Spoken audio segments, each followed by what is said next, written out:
strangers would try to give me candy. He rummaged in his pockets as if searching for something.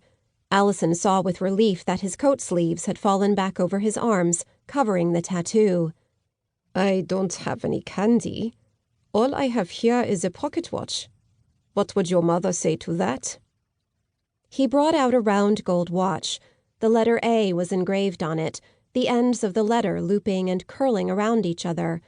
Her initial. His initial. She reached for the watch, but he moved it away from her and pressed the knob on top to open it. It had stopped hours ago. "Aren't you going to wind it?" she asked. It's broken, he said. I can tell you an interesting story about this watch if you want to hear it. She hesitated. She didn't want to hear about concentration camps. People, adults, got too strange when they talked about their experiences. It made her uncomfortable.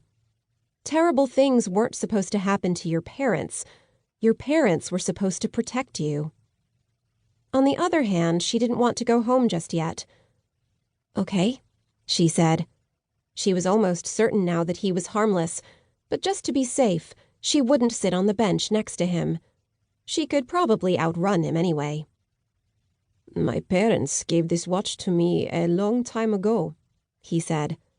I used to carry it with me wherever I went and bring it out and look at it. He pried open the back and showed her a photograph of a dark-eyed boy and girl who looked a little like her and her brother Joey. But this back opened as well, revealing a small world of gears and springs and levers, all placed one over the other in careful layers, all unaccountably stopped. I took the watch down to the river once. I had my own place there where no one could find me, where I would sit and think and dream. That day I was dreaming that someday I would learn how to make a watch like this. Someday I would find out its secrets. He fell silent. The sun glinted over the watch in his hand. "And did you?" she asked, to bring him back from wherever he had gone. He didn't seem to hear her. And then the angel came, he said. Do you know, I had thought angels were courteous, kind. This one had a force of some sort, a terrifying energy I could feel even from where I sat. His eyes were fierce as stars.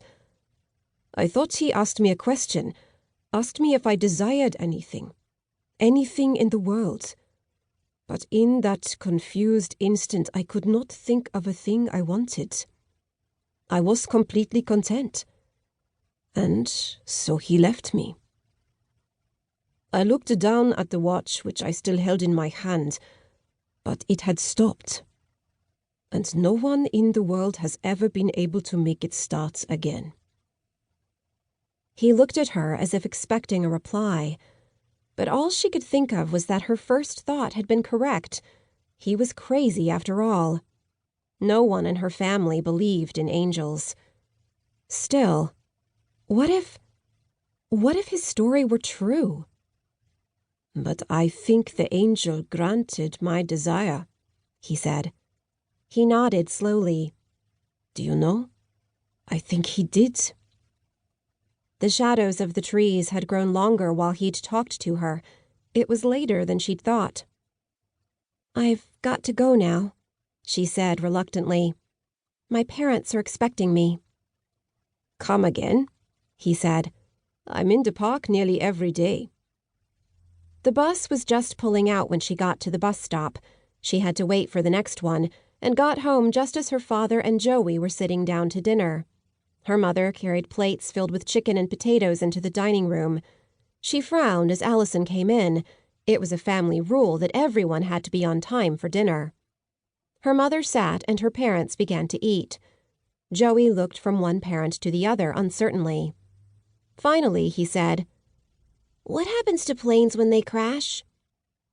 Allison could see that he was trying to be casual, but he had obviously been worrying about the question all day. "What do you mean?" Allison's father said. "Well, like when they fall. Where do they land?" Her mother sighed. Joey was 6 and afraid of everything. He refused to